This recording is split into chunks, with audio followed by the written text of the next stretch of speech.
Welcome to our program, Astronomy for Everyone. With me here in the studio this evening is Mike Bruno, a member of the Ford Amateur Astronomy Club. Mike, welcome to the show. Thanks, Don. Now, you're going to tell us today about the scale of the solar system. What's up with that? Well, I've always been interested in astronomy, and when you're looking up at the sky, you see these bright dots, and you see the planets through your telescope or whatever. And I've always been fascinated with, like, well, how big are these things? You hear how big everything is, and how far away it is. So I did some research, and I put together a little scale model of the solar system here that I like to present for public outreach.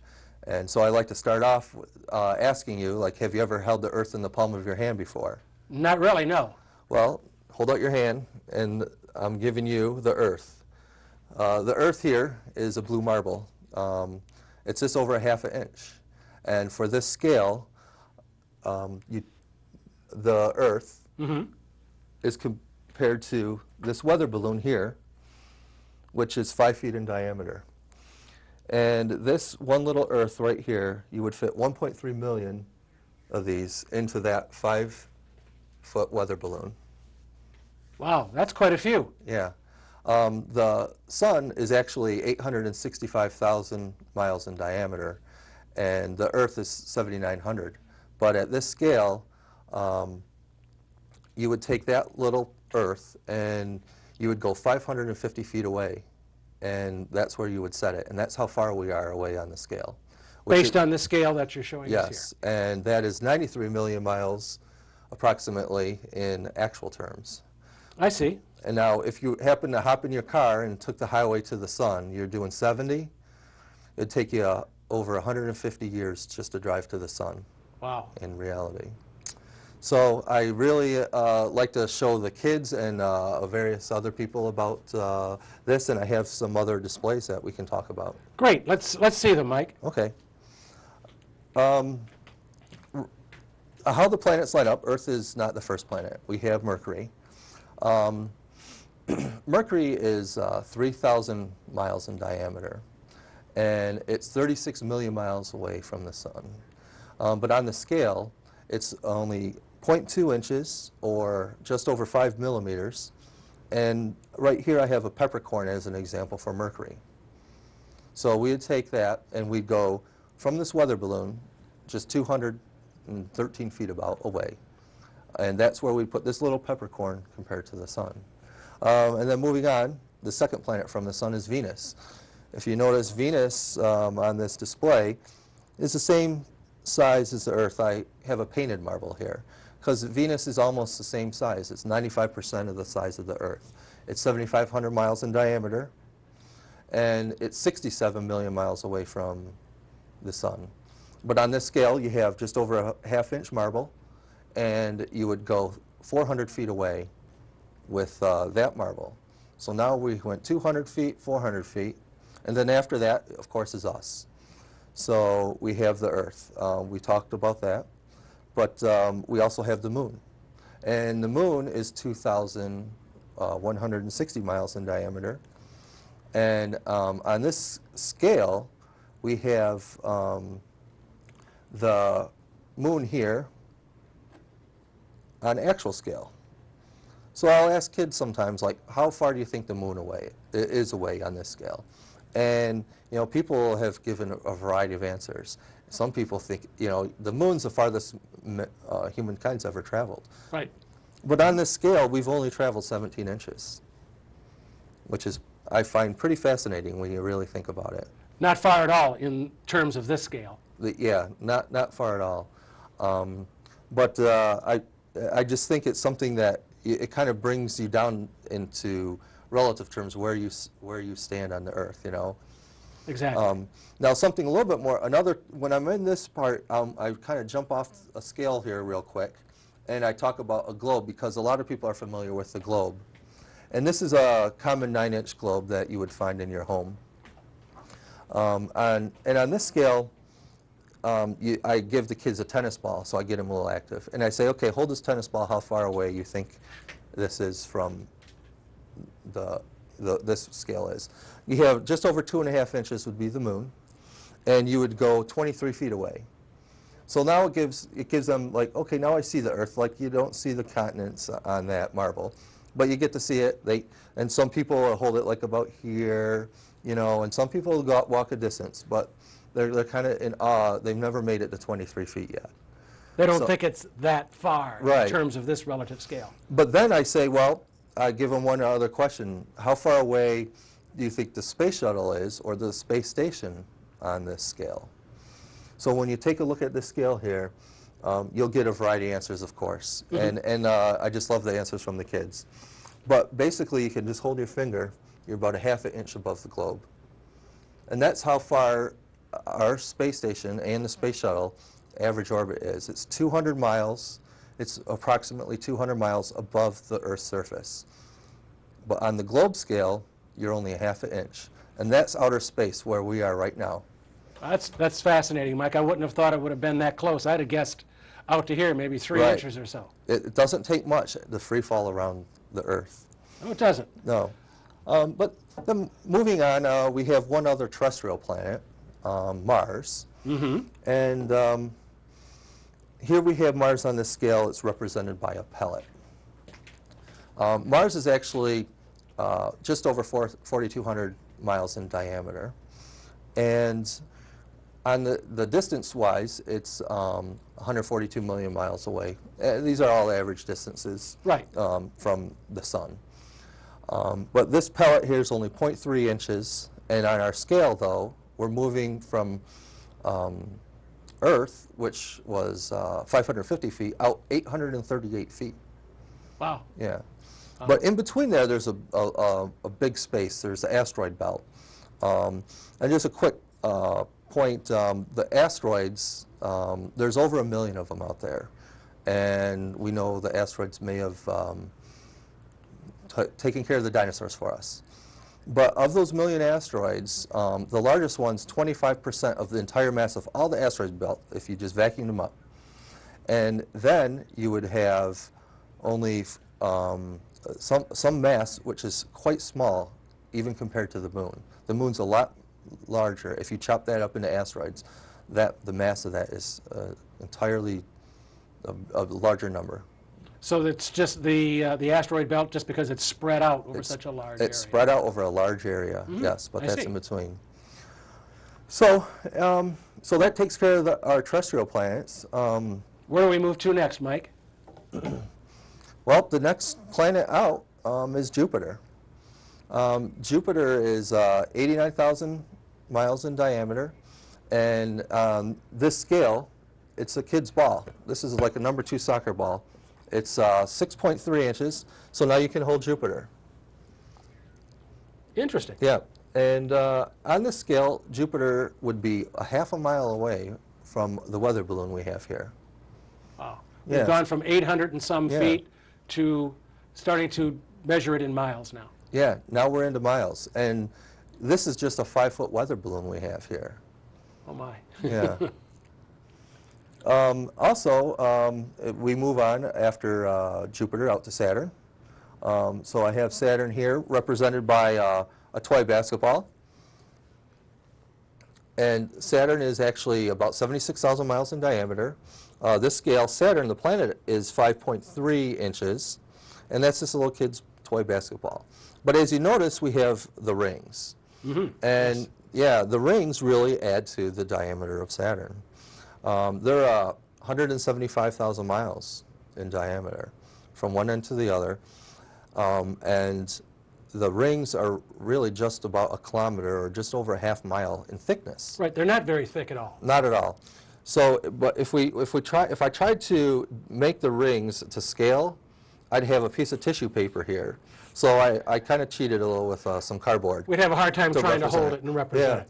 But then as you can see also, Jupiter is much larger than Saturn, but then when you hold it in front, the rings outdo the distance of Jupiter by a good margin. They do, yep. But we'd have to take Saturn now 1 mile away from the weather balloon and place this right here, 1 mile away from our 5-foot weather balloon that we have here. And I just find like that's kind of interesting. You can get in your car, or you could walk a mile, and then there you are. just with this little 5.3 inch ball. But then moving on, we have another gas giant planet. Now, when I did the research and I put the scale together, I didn't realize myself that they call them gas giants, but when you're talking about Uranus, Uranus is a gas giant. But on this scale here, Uranus, which is actually 32,000 miles in diameter, is only 2.25, 2¼ inches, the size of a racquetball that I have here. Mm-hmm. And yet it is 4 times larger than the Earth. It is. Yes, it is. And this planet is 1.8 billion miles from the sun.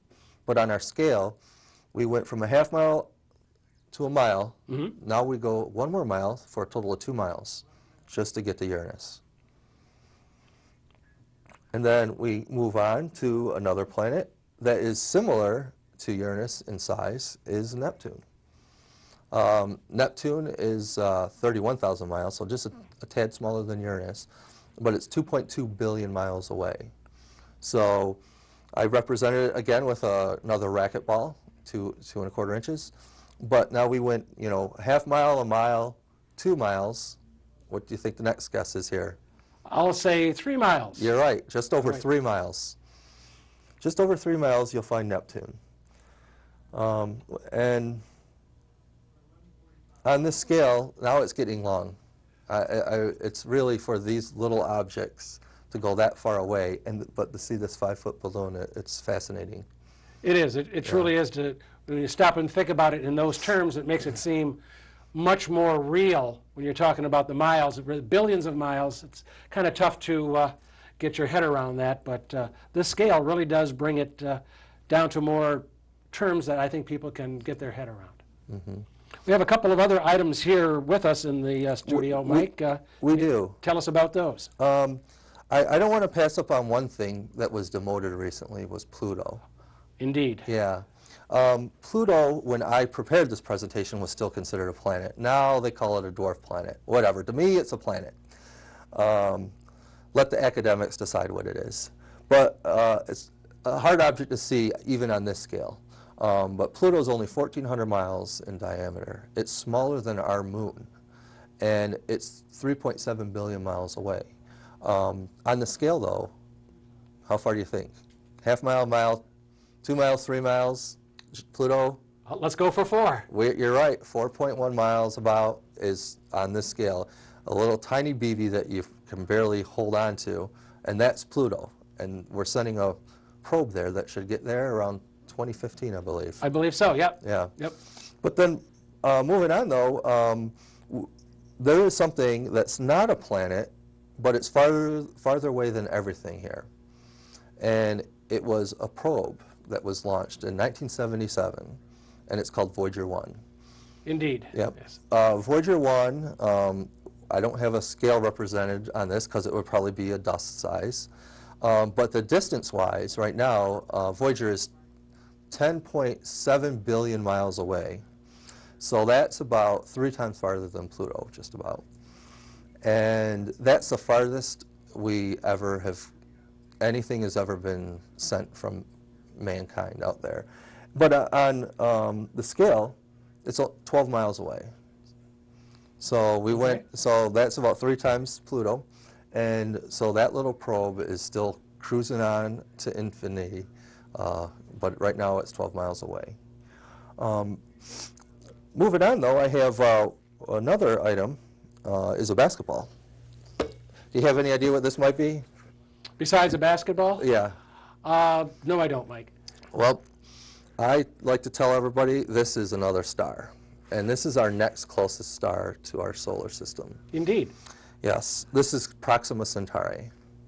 Proxima Centauri here is about a 9-inch basketball. And on this scale, which we would have to take the space shuttle or a rocket ship and go out 28,000 miles, which is farther than the next, the geostationary satellites are. and you would just drop this basketball off. So this is hard to imagine, but this is farther than the furthest satellites right now, and that's our next closest star, which is over 4 light years away. Very interesting. All right. Yeah. All right. And a lot of people have heard of Alpha Centauri too, and actually Alpha Centauri is it's a double star system. Mm-hmm. Yeah, I think there's 3 altogether. It's a multiple star system. Yeah, multiple star system. And Alpha Centauri is similar in size to our sun. This is a 5-foot weather balloon. I'd have to go out 1 more foot, and then we'd have Alpha Centauri. And then just another 1,000 miles in a spaceship, and that's where you would put Alpha Centauri. It's 29,000 miles away. I see. Yeah. So that's my scale of our solar system and our next closest neighbor. I also have another item that I like to talk about too, and it's the mass of our solar system. And this is just a quick overview, but what I have here is 30 pounds here of stones. And I usually have various measuring cups and spoons and stuff set out. And I ask somebody that comes up that's interested, they say, well, what's all these stones? And I tell them, well, this is, if we took all the mass, vacuumed it all up, the sun, the moon, the planets, the comets, the asteroids, this is what you get, 30 pounds of stones right here. And then I say, take a scoop and let me know, what do you think makes up the Earth or the solar system? So would you have any guess on 30 pounds of stones, how much would make up everything else except the sun? We have the sun and everything else. I'd say this little piece right here. That's probably a good representation of the Earth, actually. But what I have here is not even 1 ounce out of 30 pounds of stones. And if you hold your hand out, right here, compared to this, that is our entire solar system outside of the sun. So wow.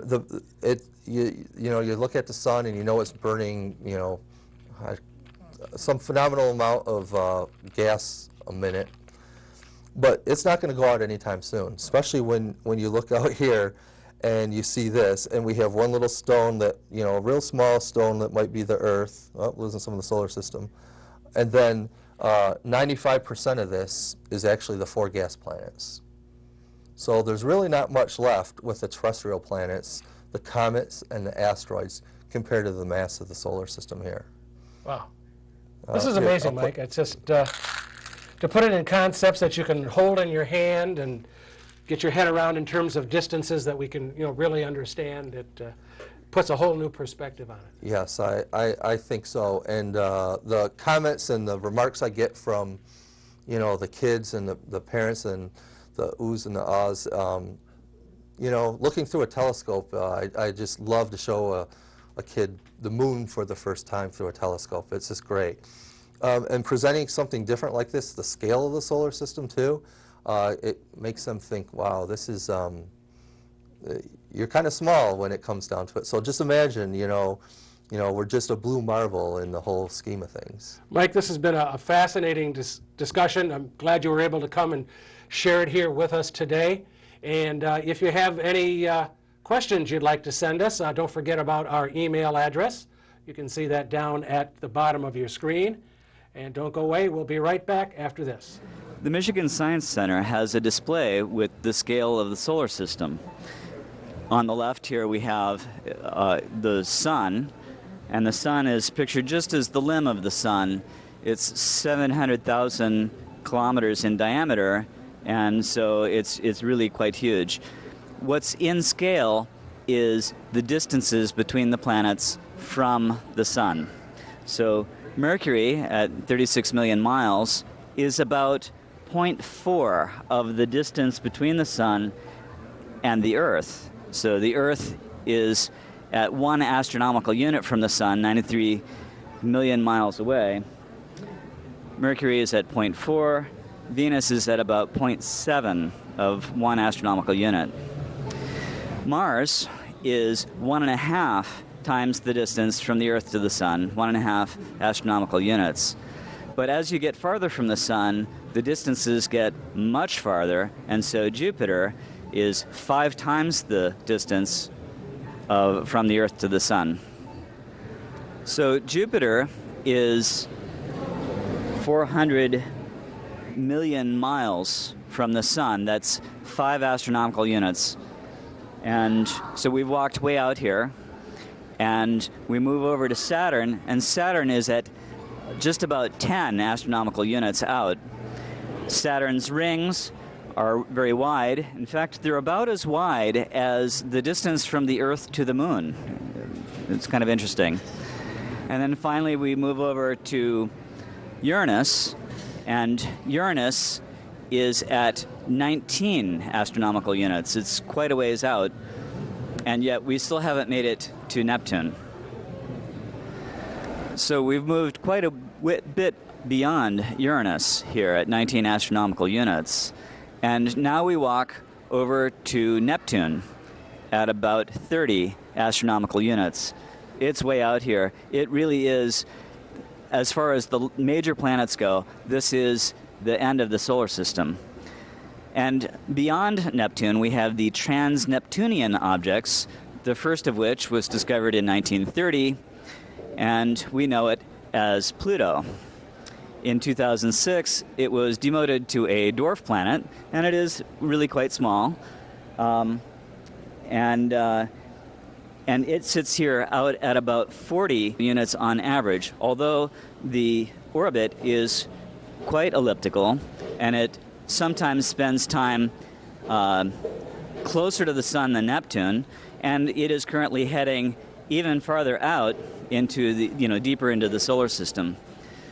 So that's the term of the month. That is the scale of the solar system. The term of the month is astronomical unit.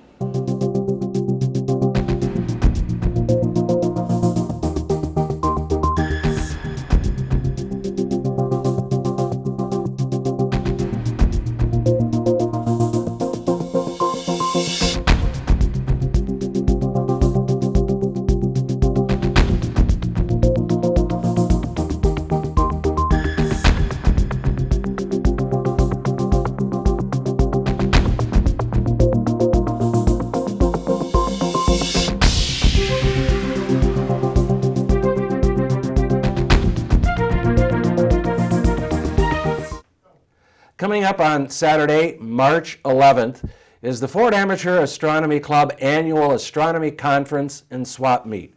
It's being held on the campus of Eastern Michigan University in Ypsilanti, Strong Hall, 3rd floor. There'll be astronomy presentations, planetarium shows with a $5 donation. The entry fee to get into the conference and swap meet is $5. Now, if you have items that you would like to sell and would like to get a table at the swap meet, that table is $15 in advance. You can check our website. You can see the address down there at the bottom of your screen for more details on this annual event. It's quite exciting, and this is the first time we've held it at Eastern Michigan University. Also want to mention that this year we are celebrating the 25th anniversary of the Ford Amateur Astronomy Club. And now here's Stephen with What's Up in the Night Sky.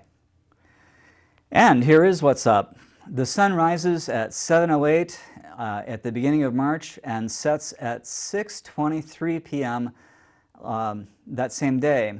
It rises at 7:17 at the end of the month, so that's just a little later, and sets at 7:58 p.m., which is a lot later.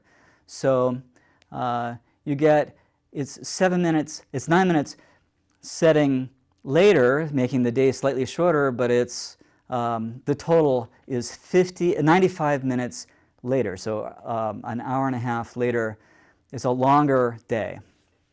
The moon starts on the 5th with the first quarter moon. On the 12th we have the full moon. The 20th is the third quarter. And March 27th we have the new moon, which you shouldn't see at all. If you look down at the top of the solar system, we call this an Ori. It shows the sun in the middle. and the planets with their orbits to scale. Unfortunately, since the orbits really have a wide set of scales, we have two boxes. We have, in the upper left, we have the inner solar system out to Mars, and then outside of that box, in the bigger area, you have the outer planets.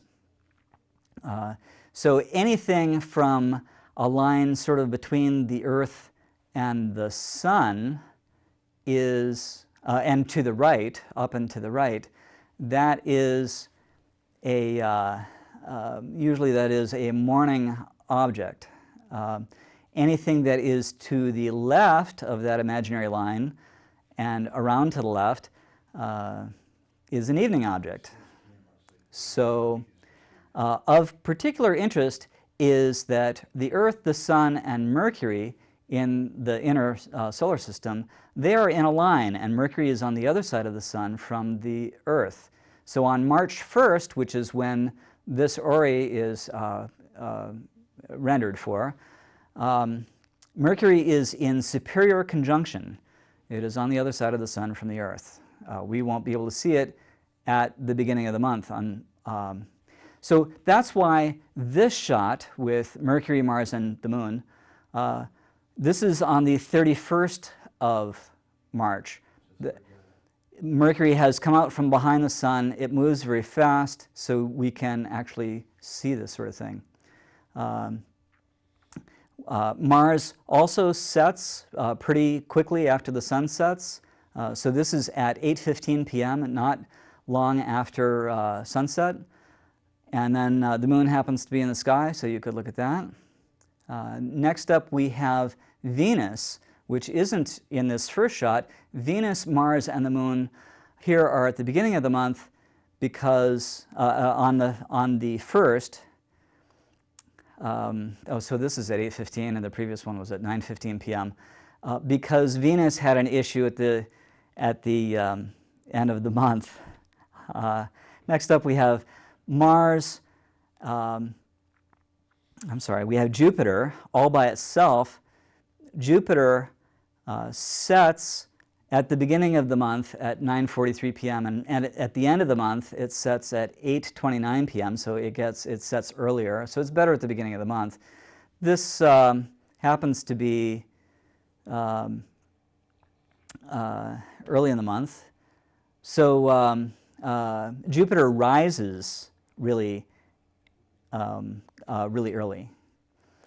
And then finally we have Saturn and Pluto. Pluto is really quite close to the Sun. You're probably not going to see it, I think. Is that true? But anyway, Saturn sets at 3 a.m. and then at the end of the month 2 a.m.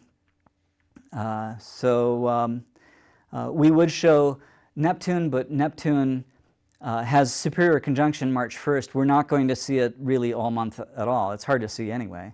So that's what's up in the night sky. We don't charge anything for Astronomy for Everyone, but we may tax your brain.